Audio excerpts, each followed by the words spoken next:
जिल्हा परिषद निवडणुकीत साड्या वाटपाचा खेळ उघड. कोल्हापुरात भरारी पथकाची धडक कारवाई. कोल्हापुरात जिल्हा परिषद निवडणुकीसाठी प्रचाराचा धुरळा उडालेला असतानाच प्रचारातील गैरप्रकार समोर आलाय. करवीर तालुक्यातील पाडळी खुर्द जिल्हा परिषद मतदारसंघातील वाशी येथे रविवारी सकाळी एका हॉलमध्ये महिलांची मोठी गर्दी जमली होती. कारण येथे टेम्पो भरून साड्या आणण्यात आल्याची माहिती समोर आली. या प्रकाराची माहिती मिळताच निवडणूक आयोगाच्या भरारी पथकाने तातडीने घटनास्थळी धाव घेतली.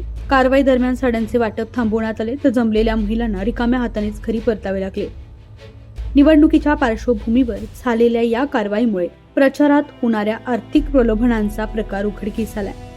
या घटनेनं संपूर्ण कोल्हापूरमध्ये खळबळ उडाली आहे. दरम्यान करवीर पोलीस अधिक तपास करत असून या प्रकरणात नेमकी कोणावर कारवाई होणार याकडे आता सर्वांचं लक्ष लागलं आहे.